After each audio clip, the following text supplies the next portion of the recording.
अमोल मिटकर. मी आता 4थी अ या वर्गात शिकतो. माझा विषय माझ्या स्वप्नातली शाळा अशी आहे. गवसला सूर जगण्याचा इथे चांगला वेगळा, चिमुकल्या पंखांना बळ देणारी ही प्रिय शाळा, ही प्रिय शाळा. प्रत्येक व्यक्तीच्या आयुष्यात शाळा ही पहिल्या स्थानावर असते. मला लहानपणीपासूनच शाळेत जायला खूप आवडायचे. मुलांना चांगलं घडवण्यामध्ये जेवढा आई वडिलांचा वाटा असतो तेवढा शाळेचाही वाटा असतो. शिक्षक, शाळा, विद्यार्थी हे एक त्रिवेणी आहे.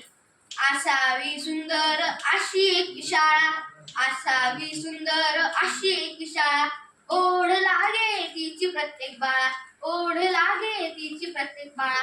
असावा सुंदर असा एक गुरु, असावा सुंदर असा एक गुरु, ज्ञानदानाचा तो कल्पतरू, ज्ञानदानाचा तो कल्पतरू. माझ्या स्वप्नातील शाळेमध्ये एक मोठा परिसर असेल. तिथे मी मनसोक्त खेळू शकेल. तिथे मी क्रिकेट, व्हॉलीबॉल, फुटबॉल असे खेळ खेळू शकेल. तिथे खेळायचे बंधन नसेल आणि सगळ्यात महत्त्वाचं, वेळेचे तिथं बंधनच नसेल. तिथे आम्ही आनंदाने, कृतीने व खेळून शिकवले जाईल. माझ्या स्वप्नातील शाळेमध्ये बंधन नसेल. तुला हेच करावं लागेल, तुला हे पाठच करावं लागेल, तुला हेच बनावं लागेल असे म्हणणारे शिक्षक नसेल. तुला हे जमत नाही, हरकत नाही, तुला हे येत नाही, हरकत नाही असे म्हणणारे शिक्षक असतात. आपण विद्यार्थ्यांना विचारतो की तुला मोठेपणी काय बनायचं, तुझं स्वप्न काय आहे, पण आपण ते स्वप्न पूर्ण करतो का? तर नाही. स्वप्न पूर्ण करतो का? तर नाही. पण माझ्या स्वप्नातील शाळेमध्ये तसं नाही होणार. ज्यांना नेते बनायचे त्यांना नेतेचे पुस्तक वाचायला दे, ज्यांना शिक्षक बनायचे त्यांना शिक्षक वरचे पुस्तक वाचायला दे. कारण आता सर्व मुलांचे वेगवेगळे स्वप्न असतात आणि अभ्यास एकच असं होणार नाही.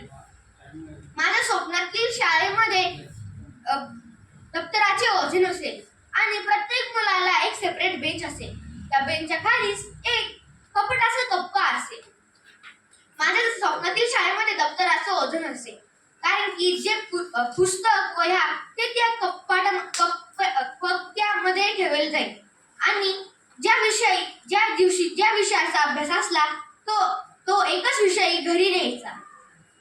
असं माझ्या स्वप्नातील शाळेमध्ये असेल.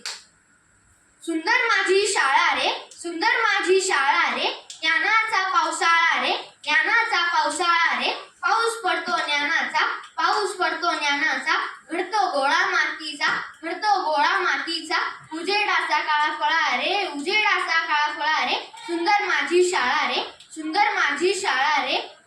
आमच्या शाळेमध्ये इमारत उंची नसेल तर विचार उंच असेल, दप्तराचे ओझे नसेल तर वेगवेगळे छंद असेल.